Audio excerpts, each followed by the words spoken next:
Thanks, Matt. Thank you very much. Awesome presentation. I hope everyone liked it, enjoyed.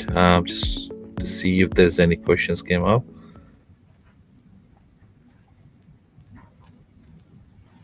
Okay.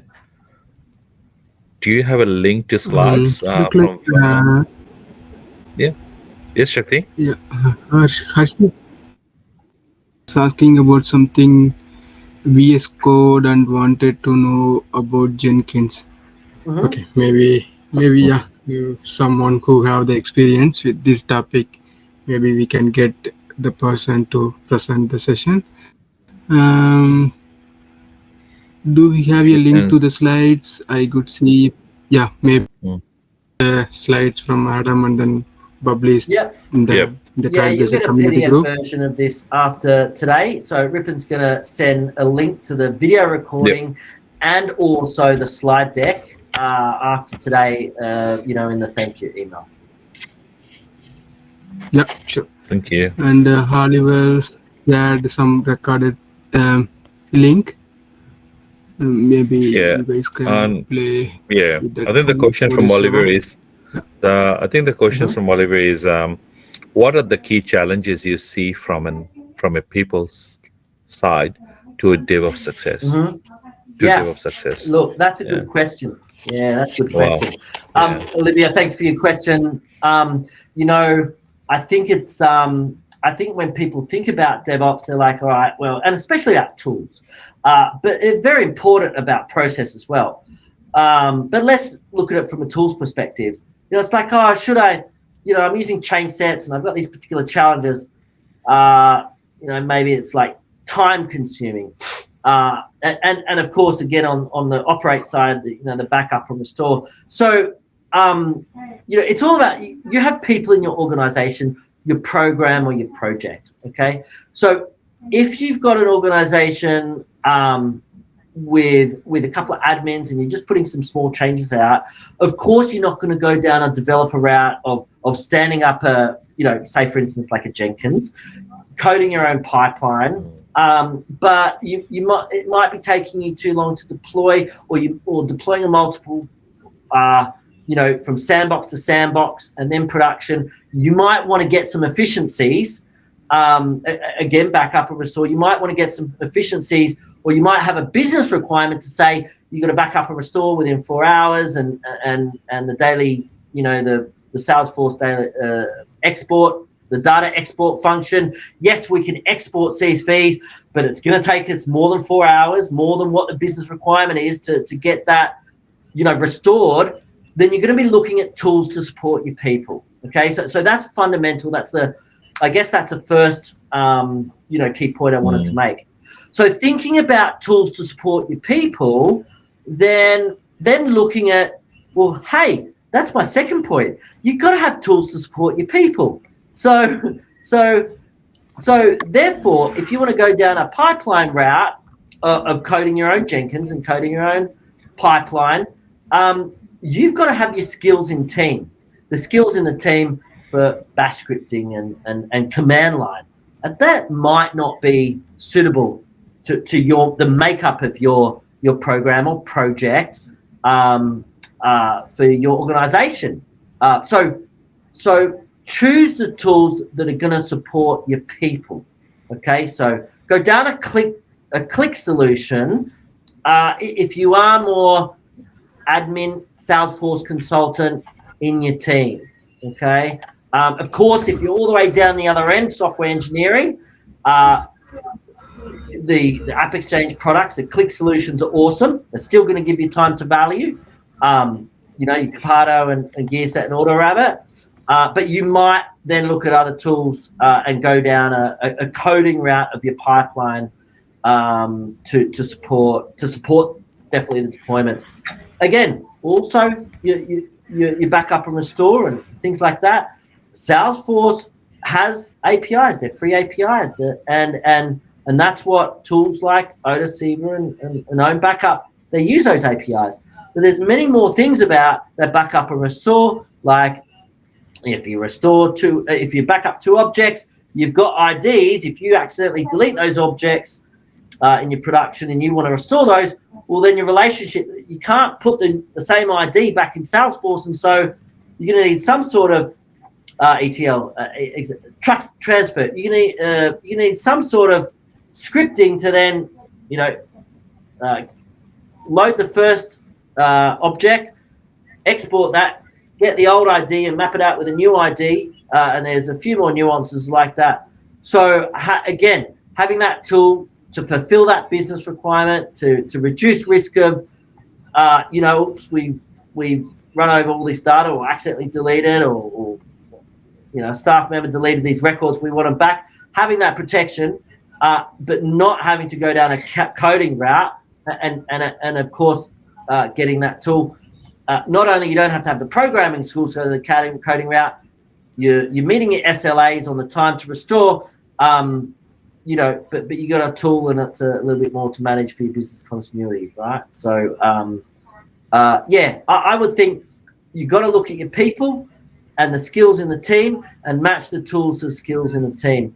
But the other thing is, if you do have lots of change going out, looking at the Salesforce platform, holding hands with other platforms. What I mean by that is you're just not deploying something out yourself. You might have to then look at deploying another team, and platform might need to be deploy their things at the same time. So it's very important to have those activities across the platform to make sure that you go out together and you have cadences together. Now, smaller organizations, you might not have the dedicated release manager, but there should be that person who wears that hat to say, all right, well, here's our release run sheet, and here are our environments that we've got, integrated environments that all platforms support, and so on and so forth, similar to have like a training person, okay? So in larger organizations, you'll have a dedicated release manager, environment manager, a dedicated training person. If you're a smaller organization, you're just 2 or 3 people and you're doing all that, well, you're going to wear all those hats, okay? But the activities are still the same, okay? I hope that answered your question. I think so. Thanks, Adam. I've got the next one. Thanks, Olivia. Thanks, Adam. I've got the next one from Nidhi.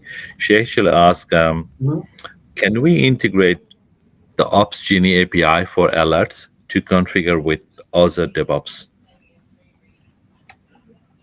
Nidhi, thanks very much for your question. I actually tell you what, I'm not a genie. I don't know what an Ops Genie API is.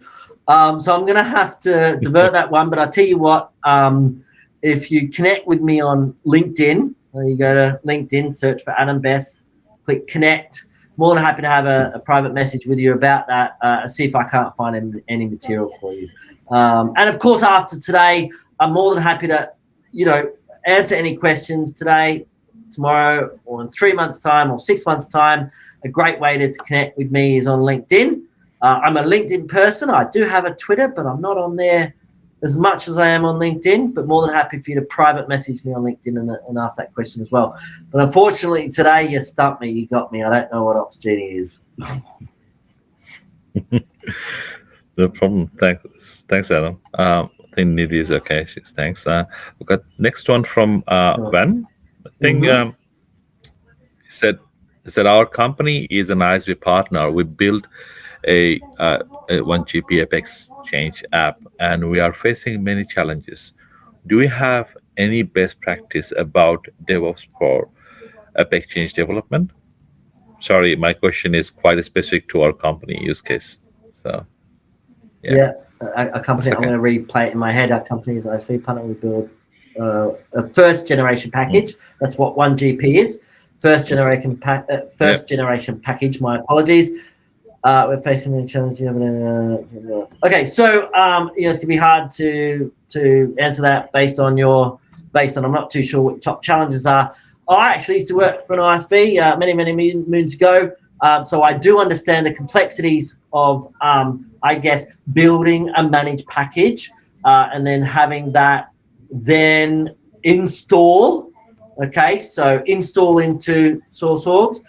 Look, happy for you to connect with me on LinkedIn and reach out and say hi in a private message, and we might discuss over that private message the particular challenges you'll have and how you might be able to solve them. Okay, so. Thanks, Adam. I think next one from Ankit. He said, I think it's he, I believe so. Any thoughts on Jest for custom LWC testing for automation? Any thoughts on JEST for custom LWC you guys testing are killing for automation? me. Oh, another area where I'm not an expert. So I do know. So just to recap that, so Jest is a custom testing framework, I think similar to kind of Apex unit testing for Apex.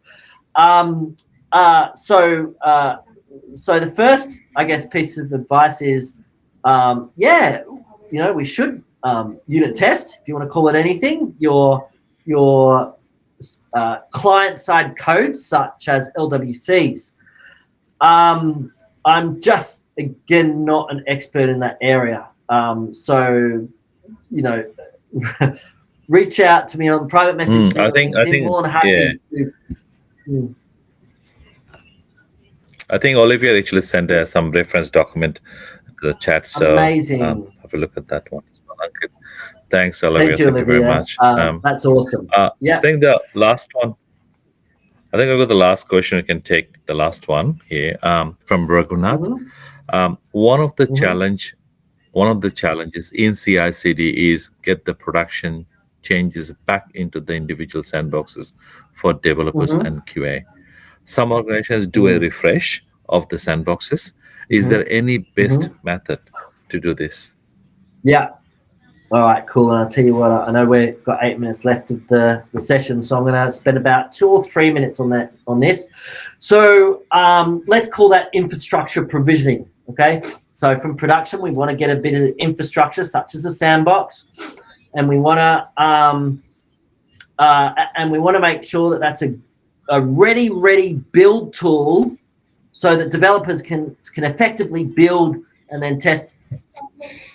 So the developers can effectively build and test. You're right. One way is to just refresh a sandbox. So you refresh a sandbox. That's going to give you everything that's in production, the metadata. It does have a little bit of data like custom setting, but it's not going to have any of your accounts and leads and so on and so forth. Okay. And you know what? Think about that. That's a great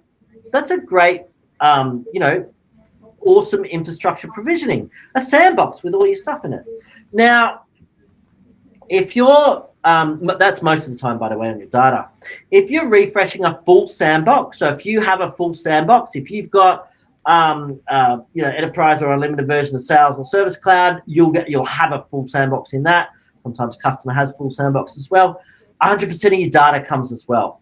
So the most important point I want to make on a full sandbox with all your data coming out is you've got to mask that data. Okay, so Salesforce has a product called Data Mask. If you've got a product like ODeceiver or OwnBackup, that'll have a masking that has masking capabilities as well. But essentially, you want to get all your PII data so that it's not visible. And what I mean by PII is personally identifying information. And it's really important in regulated industries like financial services, government, that we don't actually have, first names, last names, and email addresses and mobile phone numbers, some sensitive information, especially health information as well, visible to a build team and so on and so forth.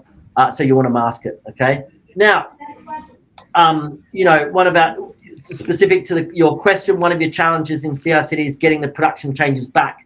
So let's start with the click tools. So if we've got something like GearSet or AutoRabbit or Capado, think about migrating changes from production to a sandbox. Okay, so as soon as you get something out to production, you should fill all your sandboxes with those changes, because that's what's called baseline code. Okay, so you should always be building your feature on the latest baseline code. So definitely migrate those changes using your ALM or deployment tool as soon as it's from production. And so in a you've got CI/CD and version control in an Azure DevOps or Jenkins or version control scenario.